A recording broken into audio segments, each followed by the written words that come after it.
আমাকে একটা গান শোনাও না, আমার ঘুম আসছে না। শোনাও না প্লিজ।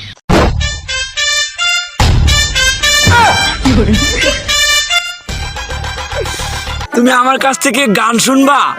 জান, তোমার ঘুম আসতেছে না, তো তুমি আমার কাছ থেকে গান শুনবা ভালো কথা। গানটা শুনে তাস করে মুইতে ঘুমায়া করবা, বুঝছো? আমি যে তোমার গান কইতাম, আমি এক জায়গায় গান কইছিলাম, পরে 160 টাকা জরিমানা দিয়ে এসেছি, বুঝেছো? এখন আমি গান বলতেছি, তুমি উপস্থাপনতা করো আমার গানটা শুনে। তাহলে গানটা আমি একটু বলে ফেলি। তুমি কুতু কুতু দিও না কুতু কুতু, তুমি কুতু কুতু দিও না কুতু কুতু, তুমি কুতু কুতু দিও না কুতু কুতু, কুতু কুতু কুতু কুতু কুতু কুতু কুতু তুমি দিও না, কুতু কুতু কুতু কুতু কুতু কুতু কুতু তুমি দিও না, কুতু কুতু দিও না।